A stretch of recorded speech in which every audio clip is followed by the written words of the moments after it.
You open your laptop, you start reading, and about 20 seconds later, you realize you have no idea what you just read, so you try again, same paragraph, same sentence, same problem. Then your brain starts doing that thing. You open another tab, you check your phone for no reason, you forget what you were about to do. You feel restless, distracted, weirdly unmotivated, and then comes the conclusion a lot of people jump to: something is wrong with me. I've gotten lazy. I need more discipline. I just need to try harder. But what if that is not the real problem? What if your brain is not failing because you are unmotivated, but because it is underslept? Because one of the most common reasons people feel foggy, unfocused, forgetful, and mentally slow is not a lack of effort. It is poor sleep. And in this video, I want to show you exactly why. Not in a vague sleep is important way. I mean in a very specific science-based way.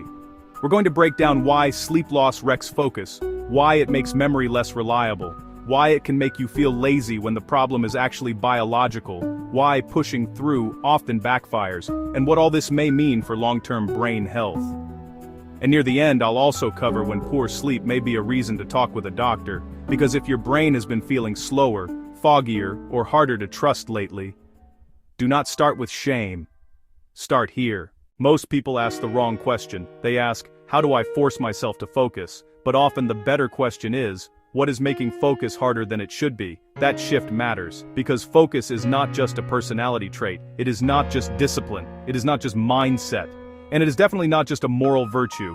Focus is a brain function, and brain functions depend on biology. To focus well, your brain has to stay alert, filter distractions, hold information in mind, resist impulses, detect mistakes, and keep performance steady over time. That is a lot of work. And sleep is one of the things that helps make that work possible in the first place. So when sleep gets cut short or poor in quality, the brain does not just feel tired, it becomes less efficient.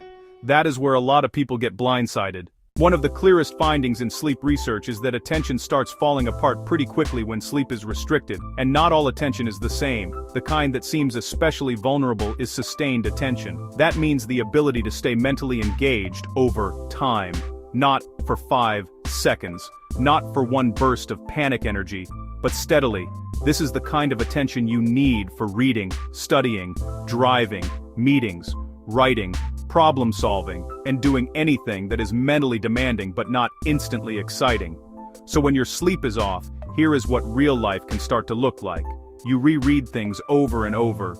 You zone out during conversations. You miss details you normally would catch. You drift in meetings, you keep starting tasks but struggle to stay with them. You make simple mistakes that do not feel like you.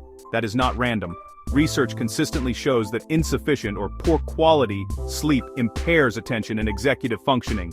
And executive function is the part people often do not realize they are talking about.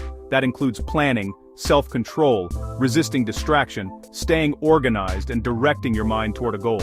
So if you feel like your brain still works for easy or automatic things but falls apart when something requires mental effort, planning, or self-control, that makes sense.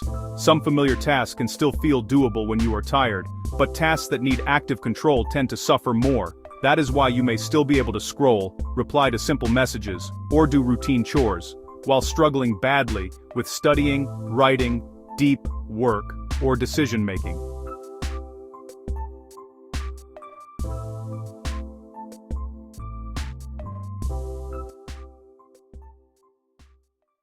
And here is the part most people completely misread. When sleep affects focus, it does not always feel like sleepiness. A lot of the time, it feels like you are the problem. That is why this matters. This is where sleep becomes psychologically tricky, because sleep loss often gets translated into moral language. You feel slow and call yourself lazy. You feel distracted and call yourself undisciplined. You feel mentally weak and assume you are not trying hard enough. But biology does not care what label you put on it. If your brain is under-recovered, your performance may drop whether your intentions are good or not. And one reason this is so frustrating is that sleep loss does not always produce one smooth decline. Researchers describe something called state instability. That means performance starts fluctuating. For a minute, you seem okay. Then suddenly, you miss something obvious. Then you recover. Then your mind drifts again. Then you are back. Then gone. That unstable performance is a huge reason tired brains are so confusing to live inside. because you get just enough moments of normal function to think, see, I can do this. I just need to lock in. But you cannot hold it. And when you cannot hold it, the default interpretation is often self-blame. There is also evidence that sleep-like brain activity can intrude into wakefulness, helping explain attentional lapses, mind-wandering, missed responses, and those strange moments where your brain feels like it went offline for a second. That is why trying harder can stop working, because the very systems required for top-down control are among the systems sleep loss can impair. So this is not just about effort, it is about capacity. And if you have ever said, I'm trying, but my brain just won't stay on, that experience has a biological basis. A lot of people use the wrong test for sleep. They ask, can I stay awake? If yes, they assume they are functioning fine. But being awake is not the same thing as functioning well. That difference matters more than most people realize, because you can be awake enough to answer messages, go to work, sit in class, or drive a familiar route, and still be doing all of it with worse reaction time, weaker attention, more errors, and lower mental efficiency. That is one reason poor sleep is so deceptive. It can reduce performance before it completely knocks you down, so you may not feel wrecked, you may just feel off, slower than normal, less sharp, more distractible, weirder with words, less patient, more likely to lose your place, less able to hold a thought in mind, and because that decline can be subtle at first, many people do not realize what is happening. They just feel like their day got harder, or they assume they need more coffee, or they assume they need a better routine, more pressure, more urgency, more hacks. But if the foundation is compromised, all the productivity tricks in the world will eventually run into the same wall. A tired brain is a less reliable brain.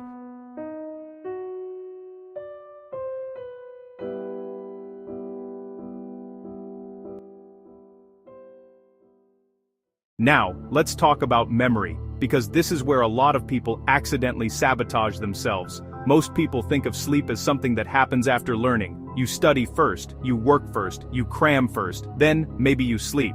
But sleep is not just what happens after the important part. Sleep is part of the important part. Here is why. Sleep before learning helps the brain encode information. That means it helps you take information in effectively. Sleep after learning helps the brain consolidate information. That means it helps stabilize what you learned so it is easier to retain and retrieve later. So sleep supports memory from both directions, before and after. This is one of the biggest reasons sacrificing sleep to get more done can backfire. Because if you sleep too little before learning, your brain may not absorb information as efficiently in the first place, and if you sleep poorly after learning, you may also weaken how well that information gets stored. A 2024 systematic review and meta-analysis found that sleep restriction negatively affected memory formation, with especially strong concern when sleep was insufficient before encoding. That is a big deal.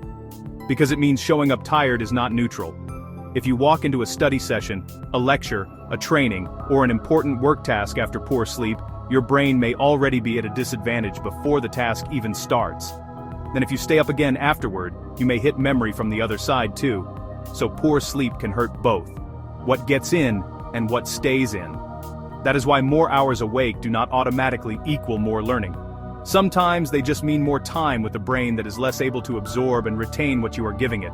If you have ever crammed late, slept badly, and then felt like half of what you studied disappeared, that is not just a bad feeling. That pattern fits the science. And this leads to one of the biggest myths in modern productivity culture, that cutting sleep gives you more output. Sometimes it gives you more hours, but not more effective brain power. A lot of people treat sleep like a trade: sleep less, gain time, get ahead. But brains are not spreadsheets. You cannot assume every waking hour is equally useful. If your attention is worse, your inhibition is weaker, your reaction time is slower, your memory is less reliable, and your mental control is reduced, then those extra hours may be lower quality hours. And that matters most for exactly the kind of work people usually want to optimize. Deep work studying, writing strategy, problem-solving, high-stakes decisions, anything requiring accuracy. This is why someone can technically spend more time working while actually getting less meaningful work done. They are present more, but functioning worse. And here is the deeper point. Sleep does not just help prevent decline, it may also support improvement. In a 2024 study of healthy adults, Consistent sleep of at least 7 hours per night was associated with improvements in working memory and inhibitory control beyond what would be expected from simple practice. Insufficient sleep prevented those gains from emerging, so sleep may be helping the brain do more than merely survive the day. It may help the brain perform more efficiently over time. That is a major shift in perspective, because then sleep is not just a defensive habit, it becomes performance support, not a reward, not an afterthought, not a luxury once life is done. Part of the mechanism, part of the system, part of what allows your brain to become more reliable instead of less. Let's talk about brain fog, because a lot of people use that phrase, and they know exactly what it feels like, even if they cannot explain it well. It is that feeling that your thoughts are moving through mud. You lose words, you lose momentum, you lose track of what you were about to say. You open a tab and forget why. You start a sentence and your brain just stalls. Brain fog is not a formal diagnosis, but the experience is real. Sleep deprivation reduces efficiency in brain systems involved in attention, working memory, self-control, and decision-making, especially in attention-related and prefrontal networks. And that can feel a lot like procrastination, mental slowness, forgetfulness, low motivation, poor follow-through decision fatigue, which is one reason sleep-related cognitive problems are so easy to misunderstand. From the outside, it may look like someone is scattered or not trying. From the inside, it may feel like your brain has become harder to use. That does not automatically mean sleep is the only explanation, and that matters, because not every focus problem is caused by sleep. Concentration problems can also happen with anxiety, depression, ADHD, medication effects, substance use, burnout, insomnia disorder, sleep apnea, restless leg syndrome, and other medical conditions. So we should be careful here. Sleep is not the only possible cause, but it is one of the most important and modifiable contributors, and because it touches so many mental systems at once, it is often one of the first places worth looking. So the question is not whether sleep matters, the question is how much of your normal stress, distraction, and brain fog might actually be sleep debt in disguise, and that brings us to long-term brain health. This part needs nuance. The short-term evidence is clear. Insufficient sleep reliably impairs attention, memory, and executive function. The long-term picture is more complicated. Large observational studies suggest that both shorter and longer sleep durations are associated with worse cognitive performance and differences in brain structure, with around 7 hours linked to the best cognitive outcomes in many middle to later life adults. But observational studies cannot prove that sleep alone is the cause. And that distinction matters. It would be too strong to say that changing sleep habits by itself will definitely prevent cognitive decline or dementia. The evidence does not let us say that. What we can say is this: sleep appears to be deeply involved in brain maintenance. It is tied to coordinated neuronal activity, fluid movement, and clearance-related processes that may matter for long-term brain health and neurodegeneration risk. So while the exact causal pathways are still being studied, the broader scientific picture is already meaningful. Sleep is not just about how you feel tomorrow. It is one of the central pillars of how the brain maintains itself over time. That does not mean panic. It means respect the role sleep plays. So let's make this practical. For most adults, sleep is not optional maintenance. It is part of the machinery behind attention, learning, judgment, and daily mental performance. Major sleep medicine guidance recommends that adults regularly get 7 or more hours of sleep per night for optimal health. That does not mean everyone needs exactly the same amount. Sleep needs vary, but for many people, treating sleep as negotiable creates a hidden cognitive handicap they end up carrying into every part of the day. So, if your focus has been bad lately, here is a better first question. Not, what is wrong with me? But, have I been consistently undersleeping? Not, why am I so lazy? But, am I asking a tired brain to do high-level work? That shift is powerful, because shame usually makes people push harder. But understanding the biology gives you a real point of leverage, and sometimes the highest return change is not adding something new, it is finally protecting something basic. Sleep is important, but it is also important not to oversimplify everything into just sleep more. Talk with a healthcare professional if you regularly spend enough time in bed but still wake unrefreshed. Also reach out if you have persistent insomnia, frequent awakenings, or excessive daytime sleepiness. Bring it up if you snore loudly, gasp, choke, or seem to stop breathing during sleep, because that can be a sign of sleep apnea. And if concentration or memory problems are affecting work, school, driving, or safety that also deserves medical attention. The same goes for sleep problems that come with worsening mood, fatigue, or other physical symptoms. Because sleep issues are common. But common does not mean harmless. And common does not mean you should ignore them. So, if your brain has been feeling foggy, distracted, forgetful, or harder to trust, do not assume the answer is more shame, and do not assume the answer is always more effort. Sometimes the problem is not that you are failing to focus. Sometimes the problem is that poor sleep is quietly interfering with the brain functions that make focus possible.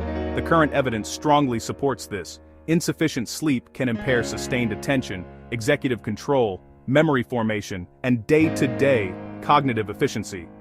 That is not a side issue. That is the foundation of how you think, learn, work, and function. So before you blame your character, check your biology. Before you call yourself lazy, ask whether your brain is under-recovered. And before you demand more from yourself, make sure you are protecting one of the systems that helps your mind work at all. Start with sleep.